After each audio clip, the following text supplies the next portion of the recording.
Hello, I'm Ysmael Reyes, flute instructor at Colorado State University. In this video, I will offer some guidance on how to prepare your CSU honor band audition repertoire, and I will cover what I consider some of the most important aspects that will lead to a convincing audition. First, smart practice.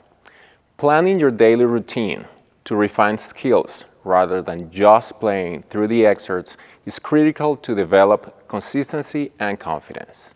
This will allow you to play your excerpts with finesse and control.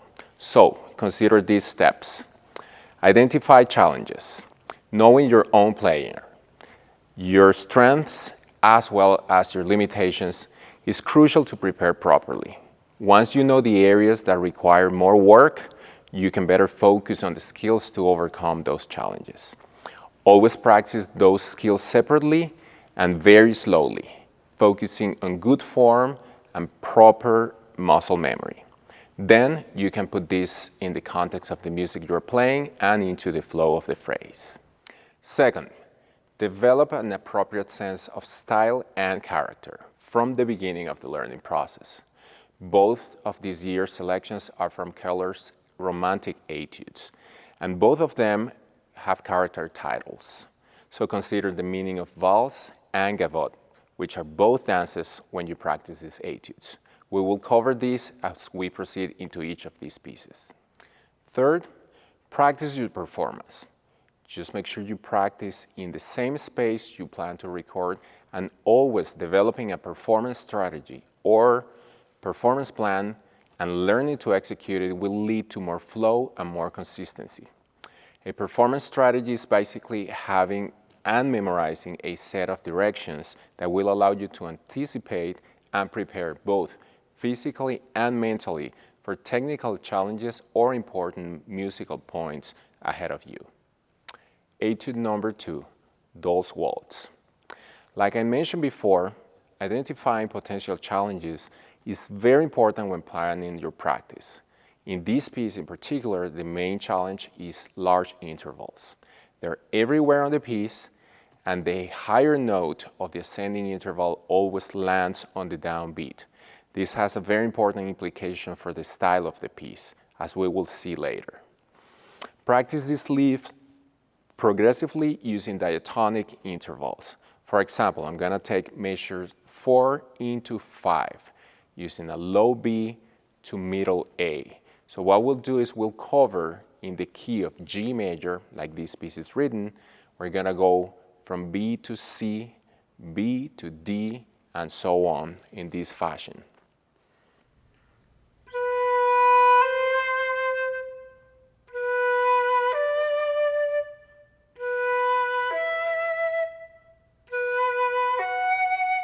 And so on. So what we're doing here is we're practicing how to approach the interval and how to set up the air to get a smooth slur.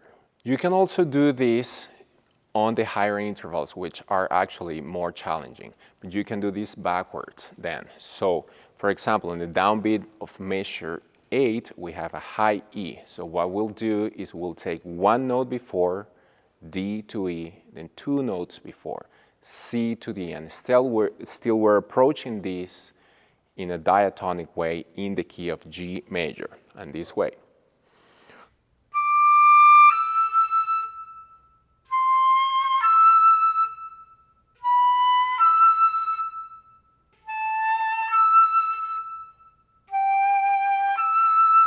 There we have the actual interval. Then you can take notes before that.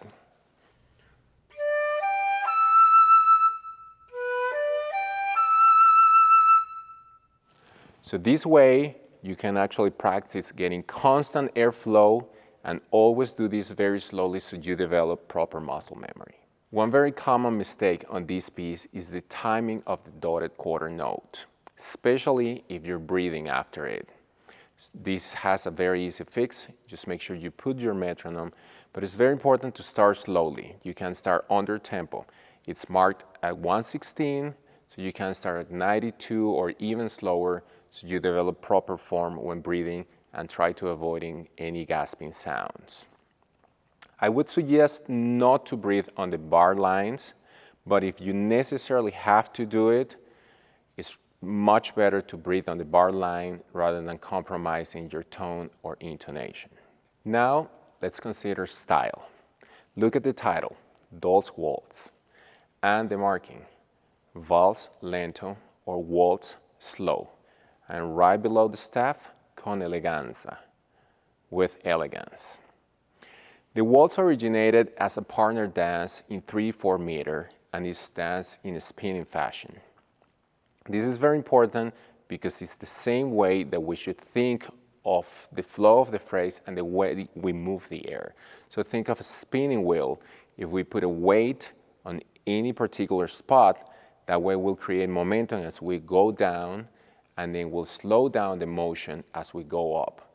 So in a waltz, the first beat is weighted, and the second and third beats are lighter. So you gotta think like that in a spinning way when you're moving the air.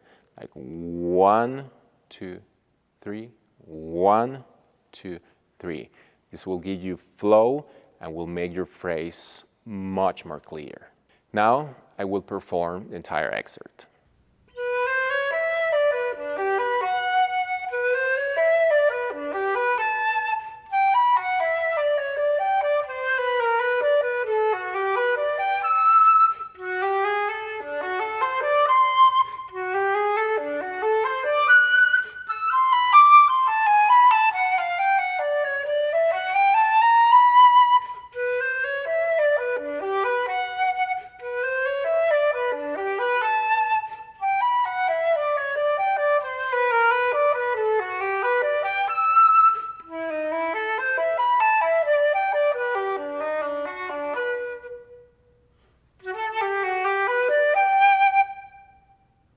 Etude number 24, Gavotte. For this one, I'll mention style and structure first. The Gavotte is a French dance commonly written in 2/4 or 4/4, either in binary form, which is two parts, A, B, or in this case, ternary form, A, B, A. This is a very important consideration in this one because section A and section B are very different and they have a very different character. Section A goes from measure 1 to measure 16, and section B from 17 to 26. In the case of this excerpt, we'll stop at 25. It's very important also to consider that there's no staccato markings on section A, so make sure that the eighth notes that are followed by eighth rests are not too short and not too dry. Remember, as I mentioned before, these are romantic etudes, and you have to have a lyrical quality and a ringing tone all the time, unless the notes are marked short. Now, onto your practice. First, make sure you get very familiar with the notes. If necessary, break the etude down into 2-measure or 4-measure chunks and practice them very, very slowly. Don't try to cover too much at this stage because it's pretty challenging, and this is a very important step that should not be skipped, because if you're struggling with the notes, you won't be able to focus on the technical and musical aspects. As you're learning the notes slowly and patiently, start working on the main technical skills that the piece demands. In the case of section A, is large intervals. In the case of section B, is breathing. Work on the ascending intervals on section A, just like I described on etude number 2, making sure that you're always moving air and creating a very nice and smooth slur going up. This one in particular has a different challenge to in the grace notes with descending intervals. Make sure that you don't pinch the upper note and you're always driving air down and staying very open so you can get an actual note and not a harmonic when you play this. Section B is more continuous and lighter, as you can see just by looking at the score. And on this one, breathing should be the main focus of your practice. The timing of the breath here requires very, very conscious practice, and it requires time. First, plan your breaths. The reality here is there's not a good place to take breaths on this section. So you can breathe on any bar line, except between measures 18 and 19. In certain cases, if you need to, you can actually drop the last note of the measure when they are repeated notes. For example, measure 17, measure 19, 20, and so on. Then, it's very important also to practice how you're going to take the breath in between those measures. So an exercise that could help is taking just a few beats before the breath and playing the note after. So in this case, I'm going to start from the middle of measure 20 and then play the first note of measure 21. Don't worry about the timing yet, and just practice proper form. So you'll go like this.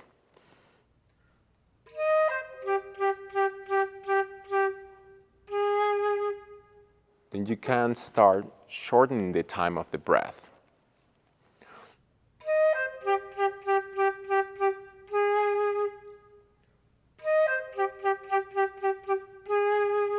So that way you're always practicing staying open and taking a nice breath even though you're taking it very, very quickly. Also make sure you stay tall and that you don't let your rib cage collapse because there's no time for any unnecessary motion. Now I will go and play the entire excerpt.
Before we finish, I just wanted to go again into the actual performance preparation. Make sure you practice in the actual place where you're going to record and do record your performance.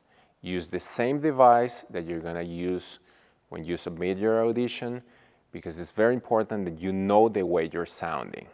Listen back so there's no surprises the day before you submit your audition and there's something you don't like about your tone or about the quality of the recording. I hope you find all this information helpful. Every player is different, so you can use as much or as little of it as you find necessary. Please do not hesitate to contact me if you have any questions about the repertoire or about the way to apply these concepts into your own practice or about the procedures for submitting your audition. Good luck and thanks for watching.